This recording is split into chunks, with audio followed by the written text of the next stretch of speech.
Okay. So, welcome everyone. Welcome back to the podcast. My name's Josh Shinerock. I'm joined today by a close friend of mine. His name's David Frederick. David, welcome. Welcome. How are you? Good afternoon, Josh. I'm great. Nice to be here with you. Bit nervous, but hope I'll get through it. That's brilliant. Brilliant. For those who don't know, David is a chartered accountant. He actually helped me set up my business originally when I first joined a networking group called BNI. So he gave me some great business advice just to get me off the ground. And he has been a little bit of a mentor to me in terms of helping me sort out my affairs. And I've really had to learn, from the ground up what I've got to do within my business.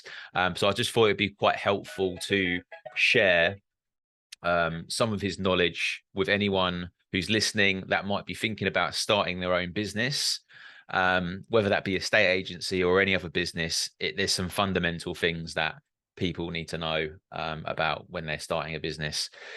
So let's begin with your career. I mean, where did it all start, David? What was the beginning of your career?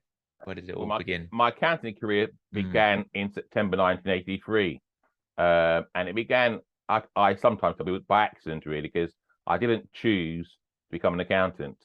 At 21, I was become an economist and change the world, and perhaps become a chancellor. Perhaps not now. That's so good. But but because I had a place at Reading University, and in those days there was no social science research funding, I was told to apply again in a few years' time. So I thought in summer 83, I'll go and have a go at this, what I thought was accountancy thing for a few years, then return to my true career. So September 83, I began a post as a trainee accountant in the London Borough of Lambeth. It was a career grade. And since then, I haven't looked back really. I haven't been able to leave accountancy because it's been so good to me. And I've moved on and done a variety of things within the world of accountancy, from working as an internal auditor, looking at systems control, teaching accountancy, sadly, for about 18 years, and also traveling the world teaching accountancy over 3 continents. Wow. And also in 1995, starting my own practice as well too. So I must say that my accountancy career has been one of eclectic, and it's been really great to me, taking me around the world. This accountancy profession has been. So it's been a long span career, and I suppose you've seen a lot of businesses in that time come and go on to do things and become a success. But what do you think, sort of, with regards to new businesses in today's world? Like, what are the main things that a new business needs to know before they even start or set up? A few things here. The first thing I think they need to know is what's their why. Why are they doing it? And to recognize, are they in it for the long haul? And why are they leaving their bed at whatever o'clock in the morning time to do what they're going to do? And recognize that business is a serious money making machinery, or can cost your shirt if you get it wrong. So Yep. you need to be thinking about your time period. Is it a long term, a marathon you're in for, rather than a short sprint? They also need to understand, when you start a business, the thing you're doing, like in your case, selling houses, is the easy part. Yep. However, in business, there's lots of things which you don't like. It's like your car. Driving a car is easy, but there are components in the car you don't understand, and you have to do. So in your business, there's a planning, there's a selling, there's a marketing, and there's a dreaded finance operation side, and lots of other things you have to do, which you need to get a grip of. And the truthful is, you can't do it all. So you need to start thinking about how will it all work together for you, and build a team and bring in a team around you as well too. That's important. And you began by saying in your introduction about myself being a mentor to you. Too many businesses don't think about that until they've gone way down the line, and it's a challenge. And it also as well too, some people romanticize about starting a business. They see all the trappings of business startups, and they see it on TV and whatever, but it's anybody who started, and you will also say that to people as well too. It's not true. I mean, it's a hard graft. It's not an overnight success, and also you are exchanging reporting to one person to many people. When you're employed, you report to your boss, your manager. In business, you've got the customers. There's a challenge. You might have your staff. You got HMRC. You may have company's house. You may have your accountant. You got environment. There's lots more balls to keep in the air simultaneously, whilst also trying to do the business that you started out doing as well too. So it's a lot happening simultaneously. I think there's a lot there. There's a lot there, and I think it's very daunting for someone coming into business like myself, a couple of years ago, and it's almost like I just wanted to jump in the pool. Do you know what I mean? And start swimming. I didn't want to read a book about swimming. I just wanted to get in and then figure it out as I was swimming. But what's your thoughts on that? I mean, what's your thoughts on learning as you go? That's great, but I think also you should be prepared before you start to know what there is to do. I mean, I want to like it, not like swimming, but think about it. You're leaving Beckenham, you're going to Edinburgh. A road in Edinburgh. You need to know where it is. So have a game plan, or at least have a sat nav. Jumping in your car, start driving, okay, and learning as you go along, okay.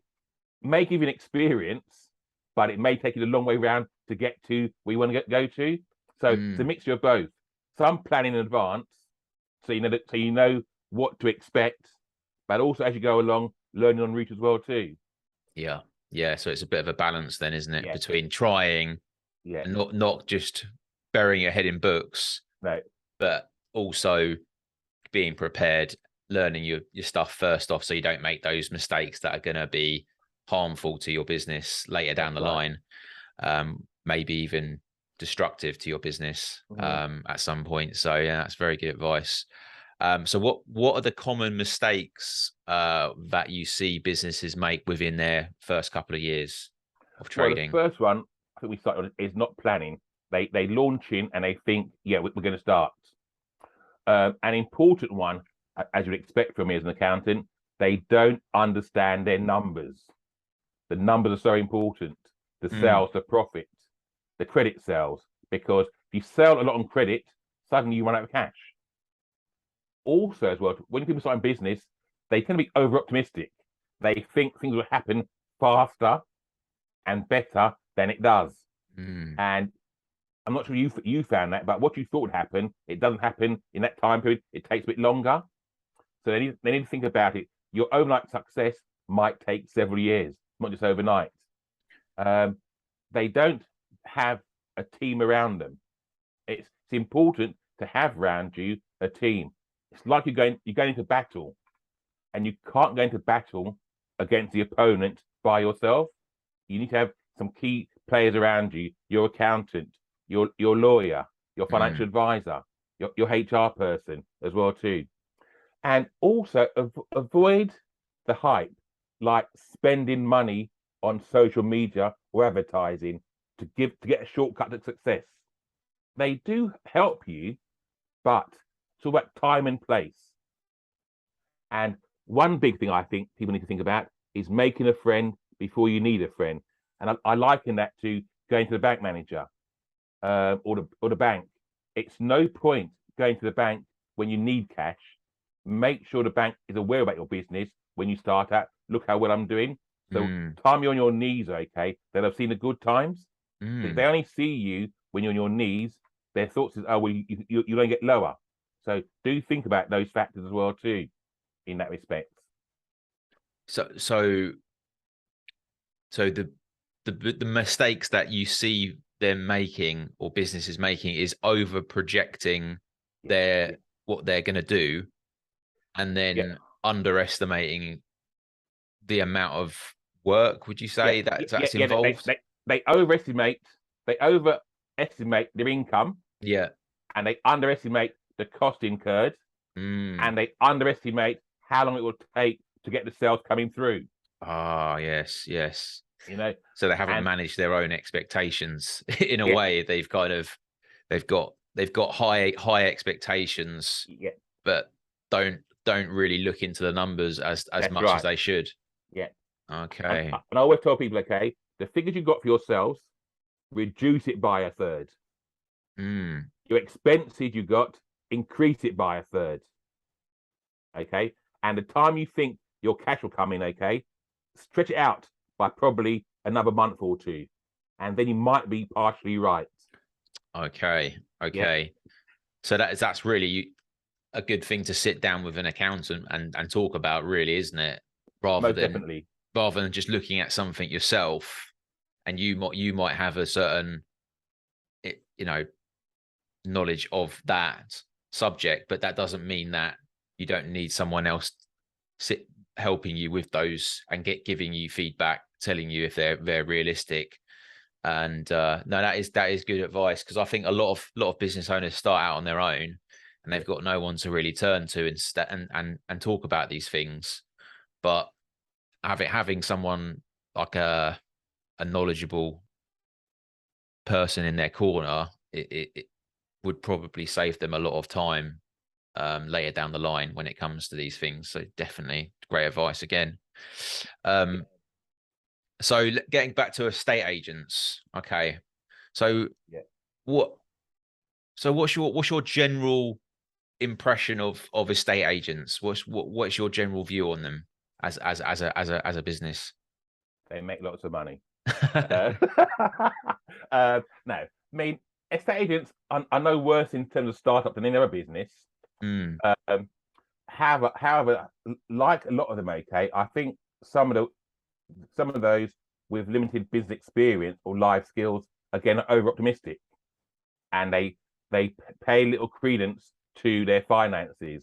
And mm, also, I think, and especially those who started in the good times of the 80s and so forth, they thought there'll always be a sale, and depending when they come into the market, they're not prepared for the rough and tumble. mm.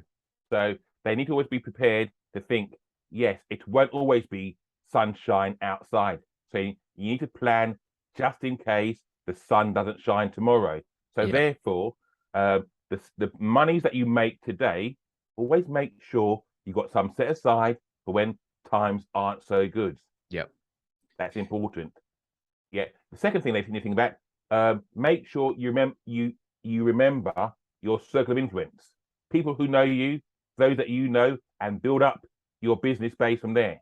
Mm, Because you are in a people business who you speak to, so it's imperative people know. Yes, I'm now selling property. Well, not. I'm providing people with an opportunity to own their home, their third or second home, and think about how you position yourself. mm. Yeah, you're not a salesperson. You're providing people with a lifestyle. Yeah. Yeah, for those you're selling to, and those who sell their homes, you're affording them the opportunity to move on. Yeah, no, definitely. I mean, when people think estate agency, I think they just see us, in the home doing viewings, and Yeah, that's about it, being a salesperson. But there's so much more that goes into it, that exactly. people don't see, sort of behind the scenes stuff. And Yeah, as a business owner, there's even more stuff beyond that you've got to think about. So that's right. it's a huge amount there. And I think, as you say, that you need to understand that there's good times and bad times, and you make hay while the sun shines. But then, when there's tougher times, you got to know how to get through those as well. That's right. um so anyone starting a business now in a state agency, very brave. You got to be very brave right now. But Best time right now because it's tough time. And if you can get through these tough times, when the good times arrive, you'll be well set. You're mm, prepared for it in that respect. You know, yeah, yeah. Do you think there's going to be a property crash? there'll be a realignment. I'm not sure it won't be as bad. It won't be bad. There'll be a realignment, Mm, and there'll be, as always, when there's a realignment, there are some winners and some losers. But I'm optimistic. But for every realignment, there are still good times around the corner mm, for those who are prepared and set themselves up for those times as well too. Yeah, yeah, and yeah. those who've got the long-term view in the Yeah. marketplace. Yeah, I mean, the way I see it is people in the UK love to buy property, and you know, it's part of it's just ingrained into everybody. Everyone wants to know the value of their own home, as well as people are properties in their area. People love to talk about it, and I just feel that even if the market does go down slightly, I don't think that appetite is going to go away. And I think people, always want to aspire to own their own home. And I don't think that's going to change. Unless there's something drastically wrong. The banks thing is a bit scary, but I don't think it's going to completely deter people away from buying. They just have to save up a little bit more. That's the thing, put a bit more money away, and then the market will probably just readjust to what their affordability is. So that's what I'm thinking anyway. I can't see it. I can't see it going down too much. We had in the late 70s and 80s the self-assessment whereby you write your own figure down and get a property, and the market has changed since then, and it's now it's changing again. So yes, there'll be some kind of realignment in the marketplace, but there will continue to be a demand for property. I mean, because property and weather are as British as anything else in that respect. And that's ingrained in us. So therefore, it's imperative that people recognise it just means a modification or tweaking of your lifestyle to achieve the property that you want. And as you just said, maybe it means perhaps saving a bit more and combining more. You might see more groups buying together, buying together as well too, and to combine. Yeah. I mean, there's no argument to say, a lot of the big corporations are going to come in and start buying up property because their money is going to be safer in property than it will be, sitting in a bank account somewhere. So basically, you're competing against big corporations that want to buy up properties, and really, if you own your own home, that is an asset you need to hold on to in the long run, because there's always going to be, whether it be a company or a group of people or a wealthy person, there's always going to be someone that wants to buy it at a certain price. So I think if you've got a property now, you're very fortunate, and I think it's gonna continue to be an asset in the long run, hopefully. But, and also as well too, I would say that people who've got assets, property, who've got portfolios need to also plan longer term, for the tax situation, for either dispose of the property, i.e. capital gains, or inheritance tax when they pass away, or when it goes down to the family line as well too, because too many people who are acquiring property are not thinking further afield. They're acquiring property, but what's going to happen if we dispose? What's going to happen if the property we own is owned as an individual rather than a different wrapper? And what's going to happen as well too if and when we do pass away and that property has to be disposed and it falls into our estate? So we need to be thinking longer term and protecting the actual property from other taxes as well. Definitely, and that's another area of your business as well, isn't it? We do estate planning, wills, probates as well. So, I mean, what would you say? Would you say the business part of your accountancy, as in a business advising part, is a bigger part of your business, or would you say the wills and tax and estate planning is a bigger part of your business? Like, which one would say is the main area? I would say the estate planning part of our business is probably between 30 to 40%. It's a growing part of our business, and maybe in three years' time, it may become a 50 to 60% of our business. But it may lend itself nicely to a extraction from the main business itself, to be a standalone.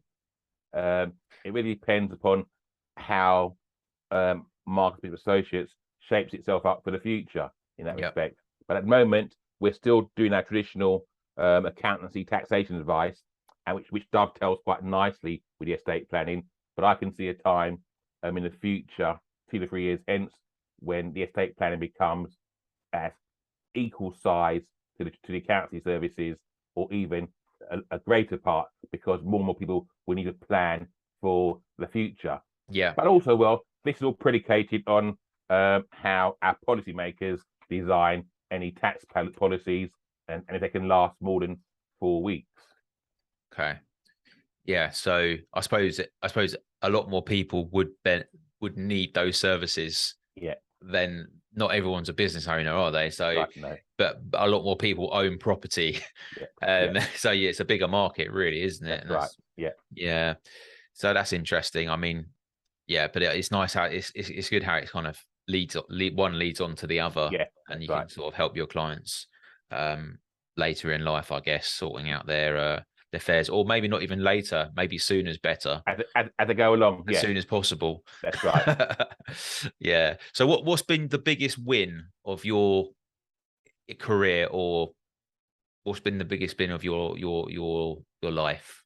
For me, the biggest win of my life is overcoming my speech impediment. Wow. Because I was a kid at 13 with a stutter who they laughed at.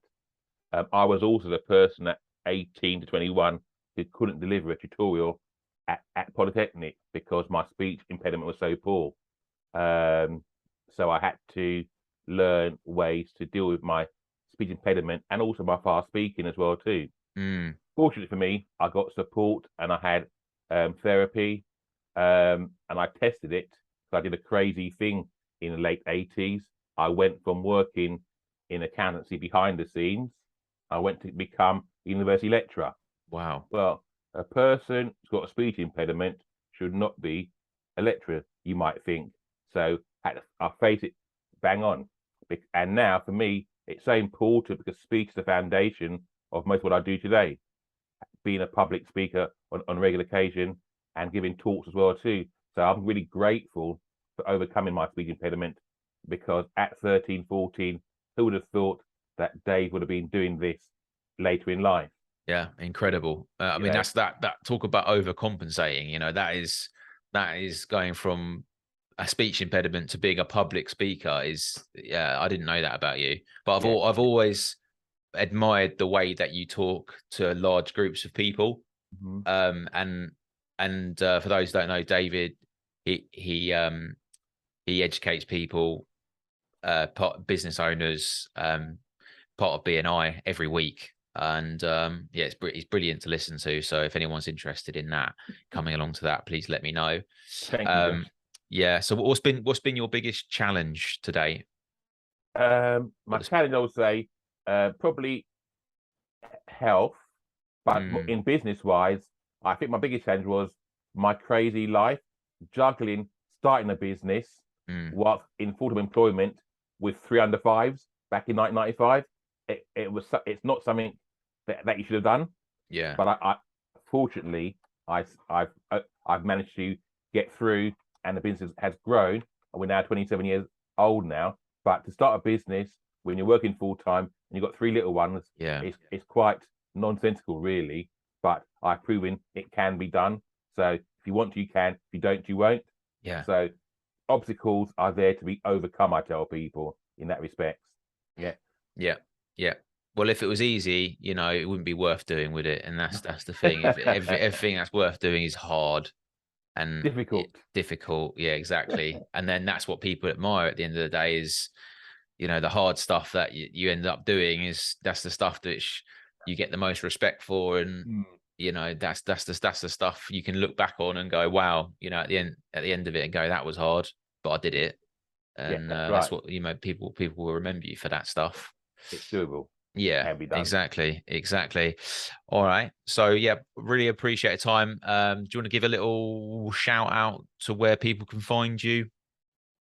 Yeah, our website is the 3 W's as usual, marcus-bishop.com is our website nowadays. Or they can also, that's where they can find us. marcus-bishop.com is our website, or they can contact us on 020-8670-0917. We'll listen to any of their queries and try and our best to help them out as much as we can. And Brilliant. thanks for that, Josh. No worries, no worries. It's Thanks been a for having me. pleasure. Been a pleasure, and yeah, I will catch up with you soon, David. And thank you very much for your time once again. Thank you, Josh. That's been All great. right. See you soon. See you soon. Bye. Take care. Bye.